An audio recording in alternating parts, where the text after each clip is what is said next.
Hey everyone, again, this is Caroline with tons and tons of people that are thriving abroad, our expat interview series. And thank you for joining us. And I have with me today someone that's a little different from our usual guests that we talk to. But I thought it would be really nice to get some feedback from William, who has quite the story of transition from where he's from to where he is, and I thought that you would love to hear his story. William, thank you for joining us. Thank So you for having me, Carol. my pleasure. So William, you come from the motherland, and tell me about your transition. You're now here with me in Mexico, but tell me how did you get here? So yeah, it's a long story. Like you said, I'm straight from the motherland. So I was born and raised in Zimbabwe, in Harare, which is the capital city of Zimbabwe. And then when I was 19, I moved to Canada to go study communications university. So I went to Vancouver. So I went from one part of the world to the other side of the world, all the way to Vancouver. So I studied communications in university for 4 years, and then I moved to Toronto, lived there for another 5 years, and then moved to Montreal. So I was jumping all across Canada. So I stayed in Montreal for a year, and I really liked Canada. I'm now a Canadian citizen as well, so I have dual nationality, Zimbabwean and Canadian. And I really like Canada. We have a great prime minister. It's really safe. The people are friendly. But as an African, the weather for me, I just couldn't do it. It's just too cold. Those cold winters, minus 10, minus 15, I couldn't do it. So back in January of 2018, I just decided to, I booked a last minute vacation to Mexico City. I originally wanted to go to Brazil, but at the time it was just too far to go from Canada to Brazil. That was a little expensive as well. So my friend said, you know what, you should try Mexico City. You'd really like it, you know. And usually I'm someone that likes to prepare and research and do things in advance, but then I just did a last minute trip, last minute decision. I just couldn't take the cold in Montreal anymore. So I went to Mexico City, what was originally supposed to be a 1 month visit. I just fell in love with Mexico City. I just really liked it. So I went back to Montreal, came back to Mexico 2 months later, stayed for a few weeks, went to Oaxaca, went back to Canada, came back another 3 months later in the summer. And then I said, you know, instead of going back and forth between Mexico and Canada, why don't I just move here? Because I work online remotely. I'm a social media marketer. I just need my laptop, Wi-Fi, and my phone to make a living. So that's it. So I went back to Montreal, sold all my stuff, and then I moved to Mexico, and the rest is history. So that was it, and I've been here since then. Wow, that is an amazing story. So what was it like for you? Were you the first member of your family to leave Zimbabwe and move abroad? Or do you have other siblings that have? No, my mother works for the United Nations, and she's been working for them for almost 20 years. So, and before that, she always worked for international NGOs. So she was really traveling frequently.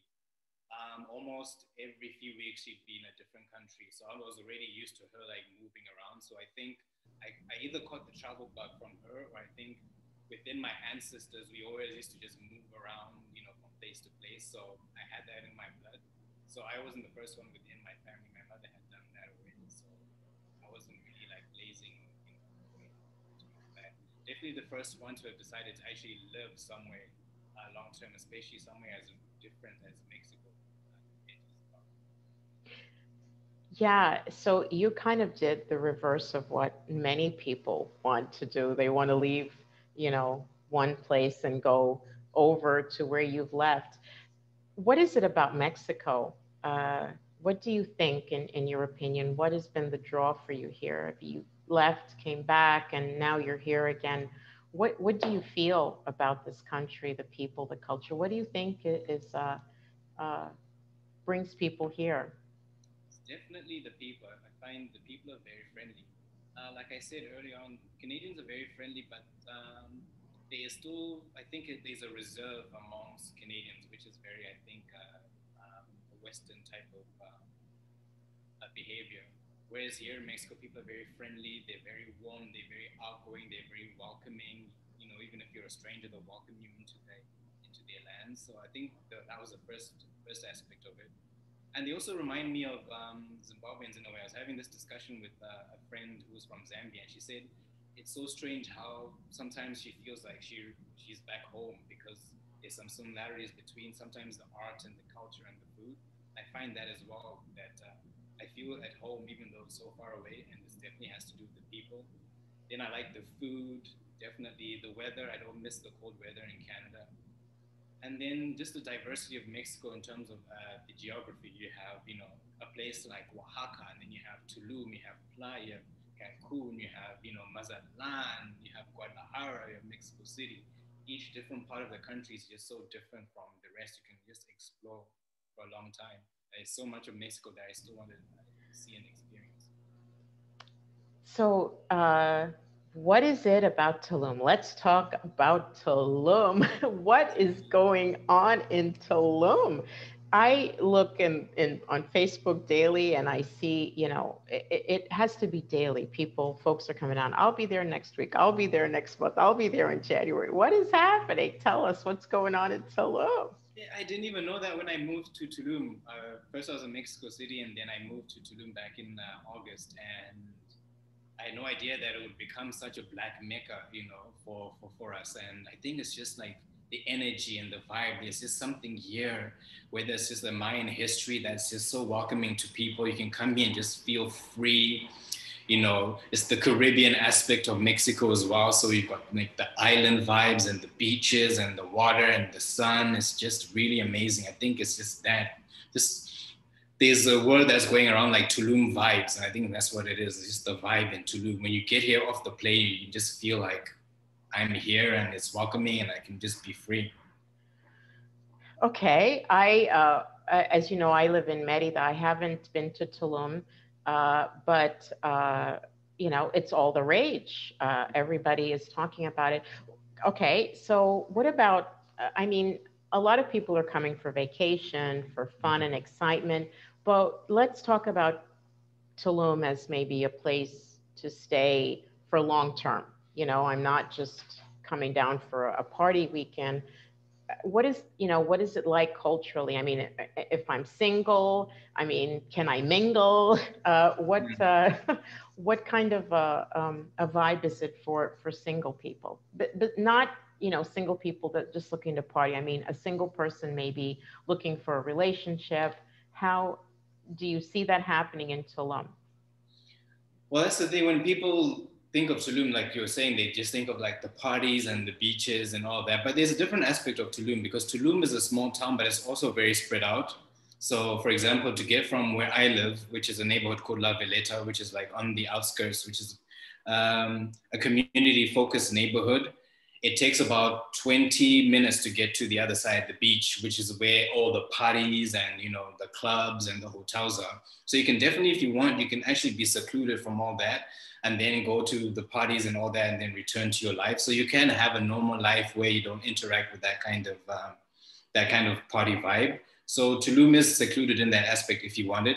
It's still a very small town though. So if you're looking to date, it can be a little bit difficult because one, it's a small town. And then two, a lot of people that are coming are only here for a few days or a few weeks, and then they go back to where they're from. So it's hard, not only just for dating, but for friendships, to build friendships with people because it's so transient.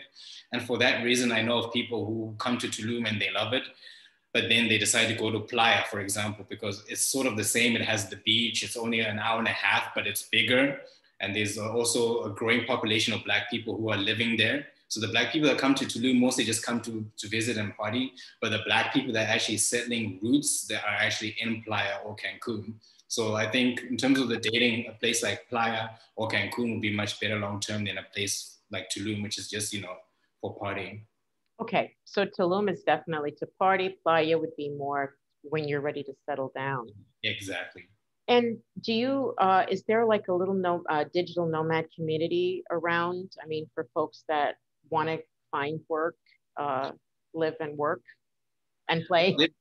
Tulum has definitely become like a digital nomad hub. So there are lots of digital nomads who have come here. There are now at least 6 to 8 co-working spaces where you can actually come and do some work, which is interesting because Tulum is near the jungle and the sea. So traditionally the Wi-Fi can be a little bit, spotty and difficult to work with. But now there are co-working spaces that are here. There are Facebook groups for digital nomads. There are WhatsApp groups for digital nomads. So it's definitely a good place to work as a digital nomad. I wouldn't say you should come looking for work here. I think like myself, you should already have something established. You already have your business, your online business, or you have your clients online, and then you bring it to Tulum.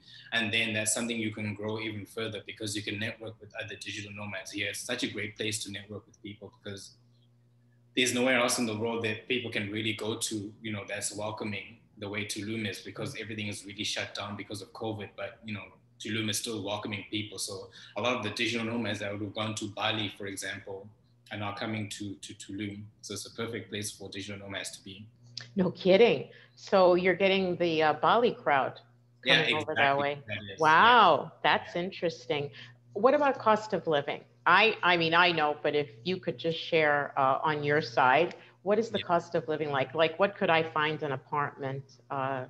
Or, I mean, do they have a lot of roomies? Is that something that's in fashion there? If I wanted to room with roommates, someone? yeah, a little bit. Not so much. Some people just come and then they find an apartment in like different parts of town. For people who've never really left the United States and then they're coming to Mexico, Tulum for the first time, they would think, they would find it cheap because, Mexico in general is cheaper compared to, the United Kingdom, US or Canada. But Tulum is the most expensive place in Mexico. So it is a little bit more expensive. And because it's tourist driven, depending on the time that you come, if you come now, like in December, it's high season. So prices are beginning to get higher. So I've been hearing from people who come and they think it's cheap. And then before you know it, like the price of going out and eating at restaurants and bars and clubs and all that begins to really add up. And it's not unheard of. For example, when I came in August, some apartments are going for maybe $800 and now it's going for $1,200. So because now we're in high season, so it definitely increases. Prices of taking taxis have also increased. So you also have to really time it. If you really want to come when it's cheaper, maybe come during low season. If you come now, then expect that if you want to find an apartment, it's going to be more competitive. It's going to be harder to find an apartment and it's going to be more expensive as well. That's interesting. So what do you see the future of Tulum and that area, the Riviera Maya? What, in your opinion, how do you see that future evolving for expats?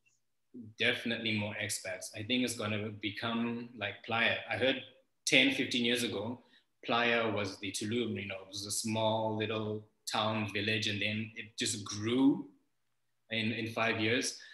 I've been hearing that there's statistics that say that Tulum has been growing much faster than Dubai in the world. So that's how quickly it's been growing. So I think within 2 years, 5 years, I was here 2 years ago and it's definitely changed. I came here and I remember being the only Black person in spaces I'll go to. And now there's so many of us, So I think one, we're going to be seeing more Black people and two, it's just going to be bigger and more expats. And in terms of Quintana Roo, I think people will start going to other places like Bacala. Bacala seems to be like the new Tulum. It's like smaller, it's by a lake. So we're just going to see increase and increase. So now would be the best. If you want to beat the crowd, now would be like the best time to start coming to Tulum or exploring other parts of Quintana Roo like Bacala. Wow, that's amazing. Well, we're getting a lot of expats over on my side here in Merida, on this side of the country, down this way, I should say.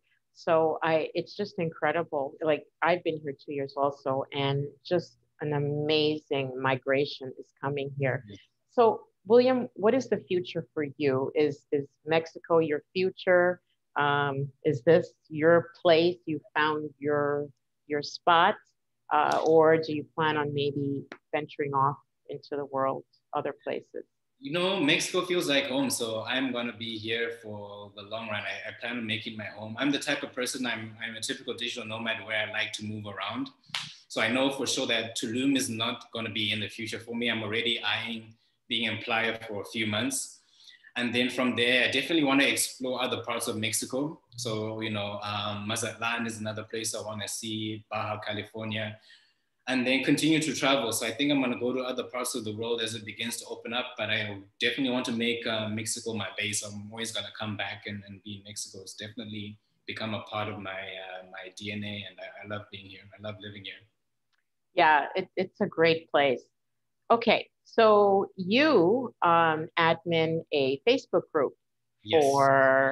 for the fabulous, the fit and fabulous that want to come to Tulum.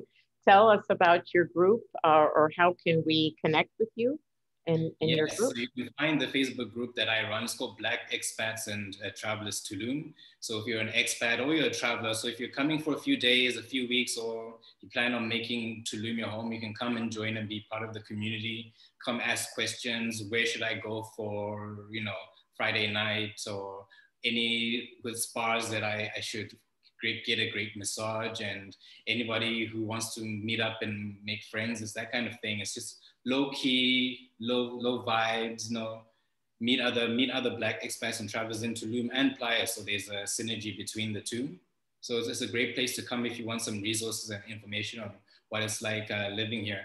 And sometimes I started a YouTube channel as well, called Tapua, which is my first name. So it's TAPUWA, where I share some digital nomad resources and things about living in Tulum, how you can buy a scooter, how you can find an apartment. So I share that in the Facebook group as well. And other people also chime in and share their resources and things that they've known about living in Tulum and things that they have learned as well. So it's a great place for us to just learn and network and grow with each other. Great. So I'm going to include that in the link below the video so folks can connect with you, your group. They can find out information. I think that's really important because a lot of folks that may want to live long-term, they're always looking for good connections, networking for digital employment, and just creative ideas. Yeah. Other creative minds. Exactly. And just as a Black person, I know how it feels like when you travel outside the country for the first time, or you go to a new country, and resources are all for white people. So you don't know what it's like. Am I going to encounter like racism if I go to Tulum, or if I go to, Ciudad de Mexico? So it's always good to have these type of groups like Black Expats and Travelers Tulum, where you can ask these type of questions without, being ostracized by the larger expat community. You can find people who you can network with and go out with, and feel like part of your tribe. That is awesome. Thank you so much, William, for sharing this information. I bet a lot of people are going to be booking flights soon to come down to Tulum. Those that haven't, I'm sure not too many people have not heard about it, but I think Mexico in general. And before I go, I just wanted to see if you share the same sentiment. We are all looking as expats and as humans, we're all, and as the Black diaspora, we're always looking for that special place, a place that we can feel comfortable. And a lot of people, feel that maybe returning to the motherland is the answer or is the place. But how do you feel about that? I mean, with so many sacred places in the world, and especially here in Mexico, we feel, and I'm sure you agree, there's just a feeling when you come here of peacefulness, of calmness, and just belonging. Do you feel that also that, I mean, Mexico is really a special place as opposed to maybe, and not saying that we shouldn't consider going to the motherland, but, going there is a lot different from coming here, right? It's a totally different a vibe, and a lot of people get confused with that. So do you share that you feel that maybe there is a vibe and you can tribe in other places as well? Yeah, exactly. I always say that go where you feel welcome. So you don't have to go, to Ghana or Nigeria or Zimbabwe just because, there are other Black people there. Sometimes it's just as easy as getting on an hour flight or a 2-hour flight and going over to Mexico from, Houston or elsewhere in the United States, and come over and feel welcome. So I say definitely, don't just focus on Africa, just focus on wherever you feel welcome. And I think that's why so many Black people have come here to Mexico, because they feel welcome. And some people find that Mexico is actually a great stepping stone. From Mexico, you can go to Africa. So if you're traveling for the first time, maybe Mexico is a great way for you to get your feet wet. And then you find your vibe, you find your tribe, because there's a lot of Africans here as well. So you can come here and connect with other Africans, and they'll give you advice on where to go to Nigeria, or I can give you advice on where to go to Zimbabwe, and then you use that as a stepping stone. And the next step is to Africa as well. That's a great idea. That's a great point. This could be your little jump off spot to go there. Yeah. William, thank you so much. I really appreciate you sharing your journey and your time with us. And we will definitely have to connect with you again in the future when Tulum is the next Las Vegas of the world, of Mexico. Thanks again, and thanks for sharing with us. You're welcome. Bye-bye.